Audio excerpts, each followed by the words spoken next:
This morning, I have taken the passage from the Gospel of Mark, chapter 14, verses 13 to onwards, and another passage from the Gospel of Matthew, chapter 27, verses 45 and 46.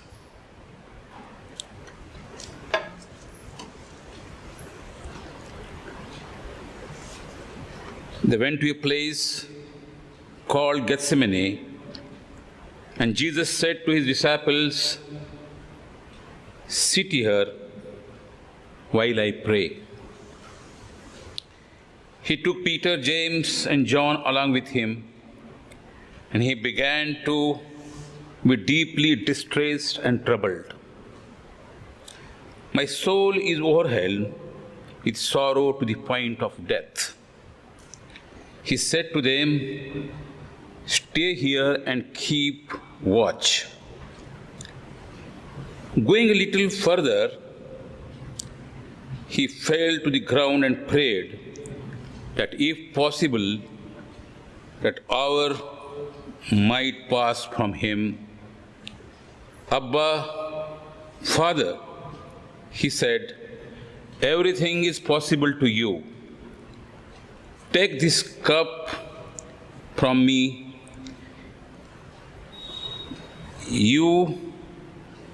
Yes, not what I will, but what you will." Then he returned to his disciples and found them sleeping. "Simeon," he said to Peter, "are you asleep? Couldn't you keep watch for 1 hour? Watch and pray so that you will not fall into temptation. The spirit is willing, but the flesh is weak." The other passage that has been taken from the Matthew's Gospel, chapter 27, verses 45 and 46.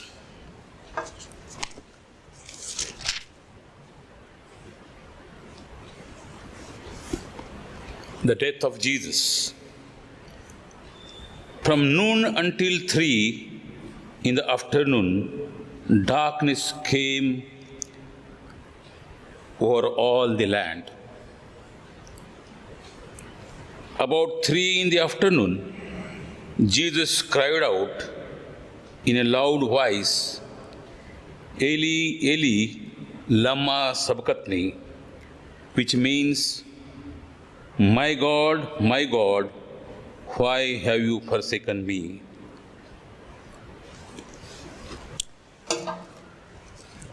My brothers and sisters from all the churches of Bangalore Regional Conference and also the Gujarat Regional Conference, including the officers of the regional executive boards of the respective conferences, the district superintendents, senior elders and pastors, preachers, and support staff in all the churches, the heads of institutions in both the conferences, and the staff rendering their services in their respective institutions, on all my brothers and sisters, the members of churches. This is a time that I greet you in the name of Jesus Christ. This is the most difficult time that the world is going through. This is the most difficult time that we see the churches, irrespective of the denominations all over the world, have found their worshipping buildings empty. Their flocks, which used to be gathered for the praise and worship of their Lord, have been scattered. we have taken the shelter of the electronic media, which has become the new trend of preaching and teaching and reaching out to the congregations. The most challenging problem that humanity is facing today, though it has faced in the past, is the challenge of the implications of the coronavirus. We have been pulled and pushed in the state of intense anxieties, awesome worries, dreadful fears of death, and hopelessness with uncertainties of life situations. The sufferings and pains have taken over the controls of our emotions. They have taken the controls of our hearts and minds. There are hundreds of traumatized stories of people to tell us. There are stories of individuals, stories of families, and stories of communities. They witness sudden and shocking deaths of their near and dear ones. Many of them could not visit the loving ones dying in the hospitals. Even in many cases, they could not perform the last rites of burials of their beloved ones. There are no ambulances easily and affordably available to carry the suffering ones to the hospitals. The sick and weak suffer the dreadful dearth of beds at the hospitals. Acute shortage of oxygen and gasping air is awful denial of life ahead. Dead bodies are in queue, waiting at burial and cremation grounds. Final rites are performed under the strict observations and supervision of the government code of conduct, even in the absence of relatives and friends. The Methodist Church India also suffered a great shock and loss of its Episcopal leader, Bishop Philip Massey, on 13th of April 2021. Many pastors and spouses of pastors and the relatives died during the period and are dying. You have reports of sad deaths of the church members and their near and dear ones. They have been leaving behind the anxieties, worries, and uncertainties to their dependents. There is a death, and death to hear about and around all of us. Scripture reminds us of the severity of pain and sufferings of deaths that come from the loss of loved ones. A voice is heard in Ramah, weeping and great mourning. Rachel is weeping for her children and refusing to be comforted because her children are no more. I remember the earthquake of the year 1992 at Kilari, Latur district in Maharashtra. It has been one of the worst earthquakes in the history of earthquakes in India. It killed more than 10,000 people at a time. It left behind thousands of widowers and orphans. There was weeping and crying, mourning and groaning all over the land. I was then director of a village medical service at Kamal Nagar, the program of Bombay Regional Conference. We rushed to the affected site next day morning with our team for rescue and relief work under the supervision of my wife Kamal. They pitched their tent in the midst of people living and dead. They pitched the tents in the midst of people injured physically and traumatized mentally.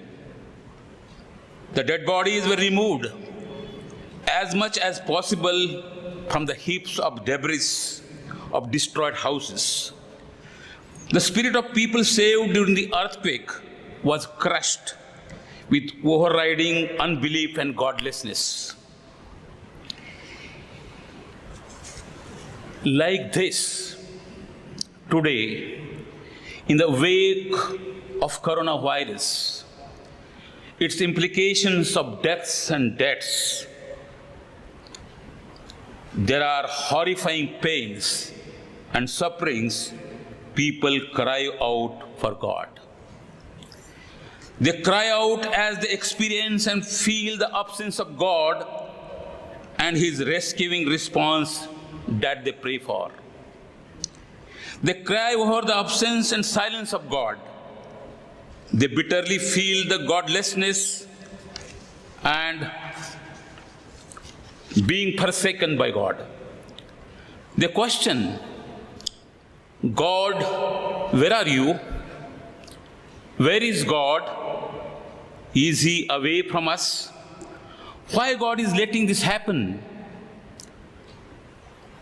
My God, you still the storm and saved your disciples who were along with you in the boat by your presence in the Sea of Galilee.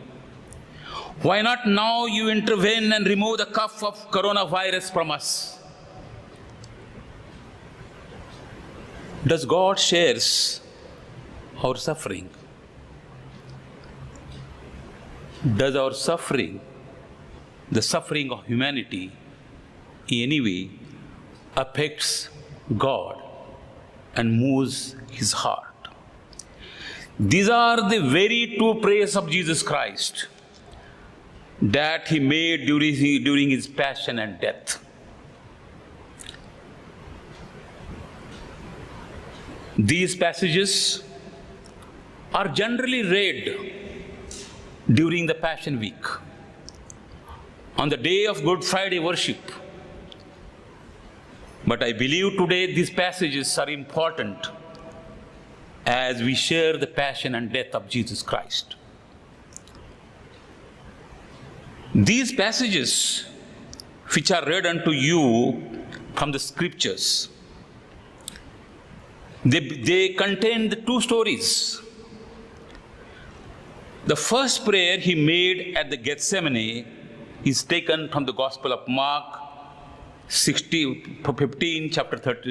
15, verses 30 to 36. The second prayer He made on the cross just before He dies on the cross, from the Gospel of Matthew 27, 45, 46. These are the stories of passion of Jesus Christ. They are the passion of love of Jesus on the one hand and anguish of Jesus on the other hand. At the center of Christian faith, we find the suffering of passion of Jesus Christ. We often are afraid of pains in our life. We want to avoid the sufferings in our life. You pray to remove the sufferings from our life.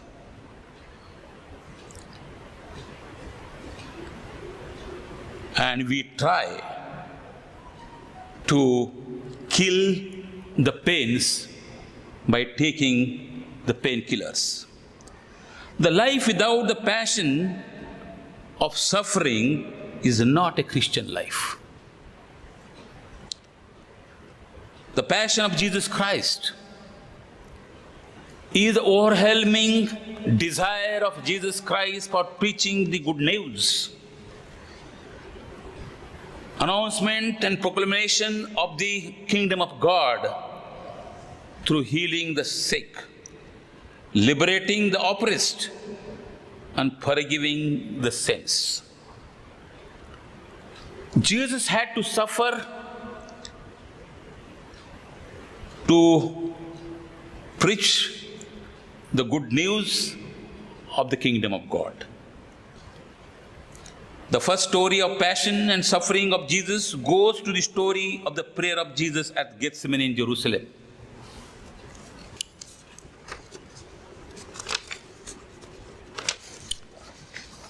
During the Romans arrested him, he went to the Garden of Gethsemane. He took 3 of his disciples, as it is read in the scriptures, with him and began to tremble and to be deeply troubled. As Mark's gospel puts it. The Matthew's gospel reports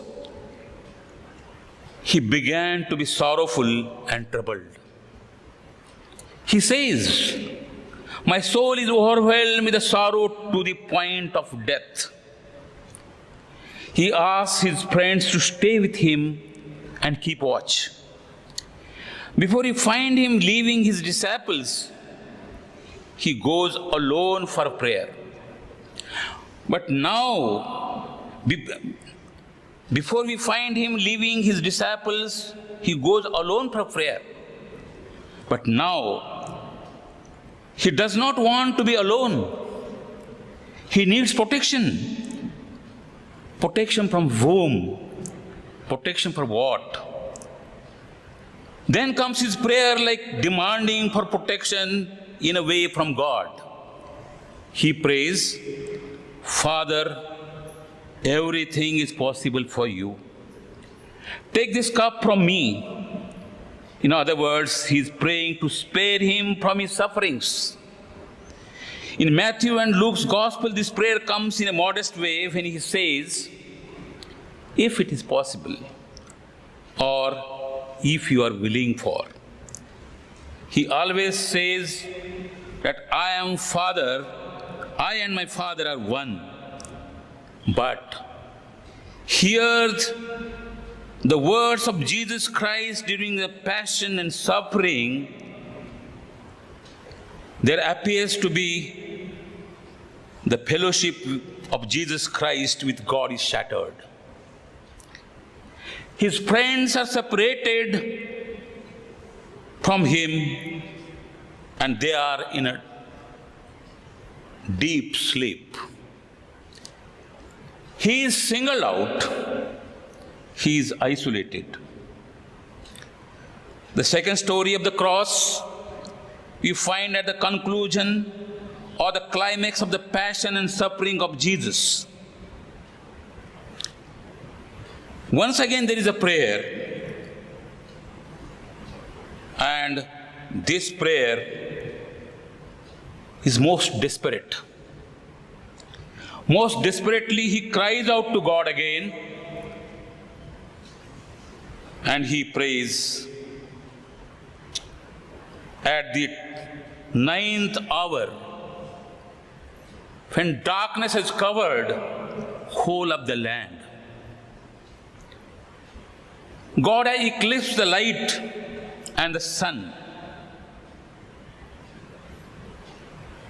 and Jesus cries out with his last human prayer, my God, why have you forsaken me?" And then, with a loud cry, he died. For 3 hours he hung, nailed to the cross, apparently waiting silently for death in a state of near paralysis due to his wounds on his body. The suffering of Jesus Christ during his passion is not the weakness of God. It is not the defeat of Jesus Christ. It is not that Satan is overpowered Jesus Christ or overpowered the plan of God of salvation of the world. The passion, the suffering of Jesus Christ is sharing the sufferings of humanity. The sufferings of Jesus Christ on the cross at the time of death, the fear of Jesus Christ of death during his prayer at Gethsemane are the very expressions of Jesus being human and God. He embraces humanity. He embraces the human beings in the state of helplessness. He embraces and shares the cry of the human beings. The cry to the mighty God, expecting that he would remove the cup of sorrows and the cup of pains and then cup of death. During these moments, we see the death around, we see the people around the question of the existence of God, we see around people questioning the presence of God in the midst of us. We see our church members are frustrated and perhaps seeing no meaning being worshipping in the churches.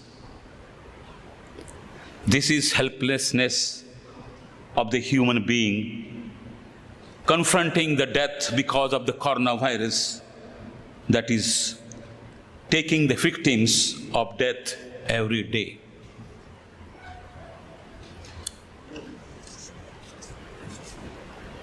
Jesus, as has been said in the various portions of the Gospels, has taken the human form.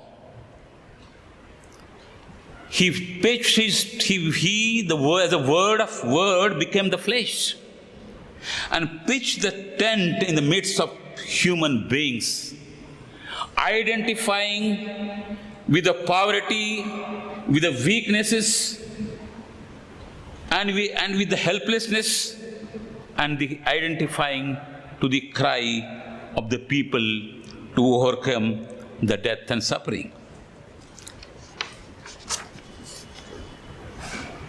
We always see that there is a dilemma before human being.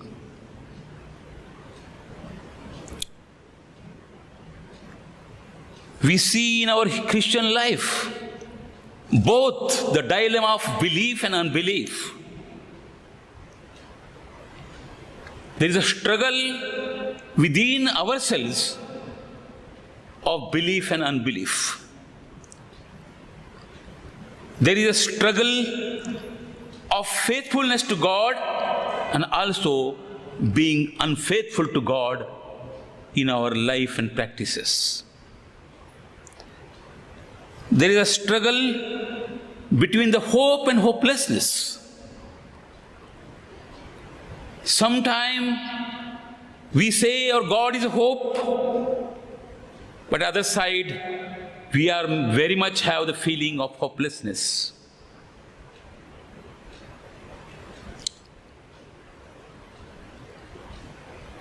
We have this struggle between the materialistic life that you have been enjoying and the fear of losing the materialistic life that we enjoy after the death. And therefore, there is a struggle between the materialistic life we enjoy and the eternal life that is promised to us after the death.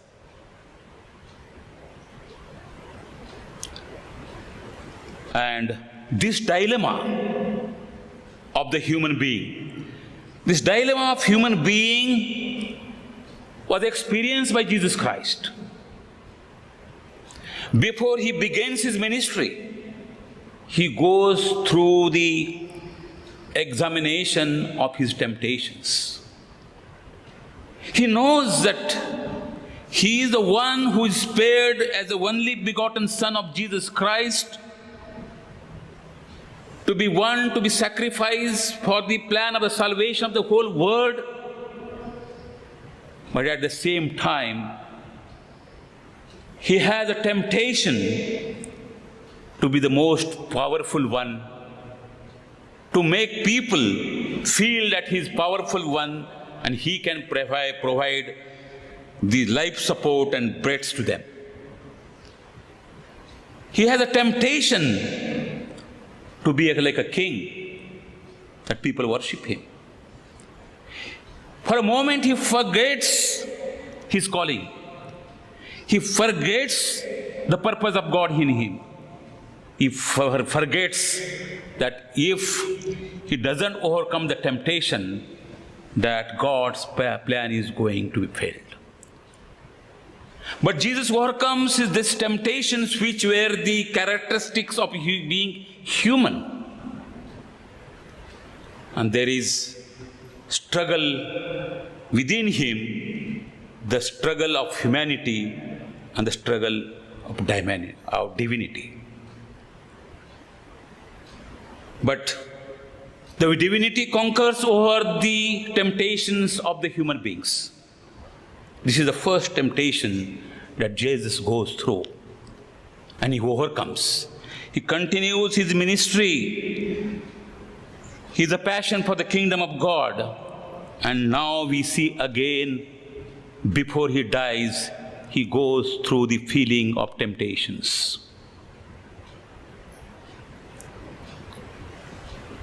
He knows that he is the one who is going to be crucified for the sins of the whole world. But yet he says, he prays, why not this cup be removed from me? In other words, he's saying, God, can you see that I may not be sacrificed? God, see that this death doesn't come to me. But this all goes to Jesus Christ because he is fullest expression of humanity, the human ones. The death is the characteristic of a human. Jesus dies as a human. Jesus spends his moments of passion and suffering during as a human being, identifying with our present sufferings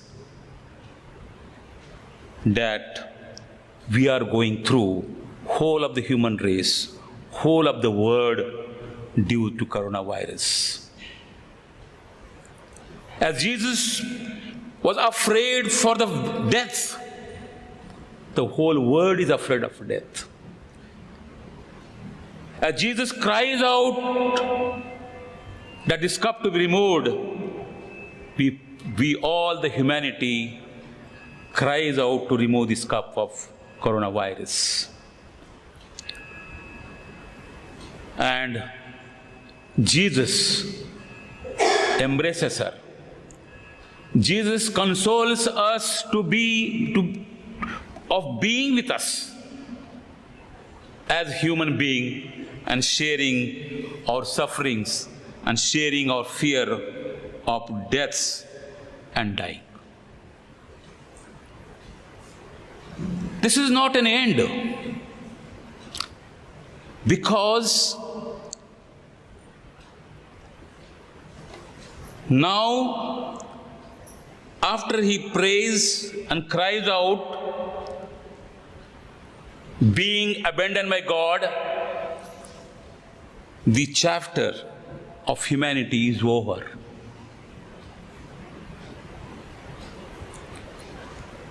In his resurrection, the promise of new life begins. The promise of eternal life begins. And those who have hidden themselves via the fear of death, particularly his disciples, he knocks their doors and make them open, and witnesses them the victory of Jesus Christ over the death through his resurrection and promise of life.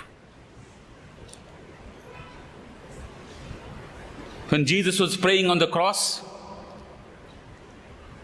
when he says, my God, why you have forsaken me?" This also reflects in the prayer of perhaps David, Psalm 22, the same prayer. Some authors say Jesus was repeating that prayer, which is not. Jesus knew the scripture very well.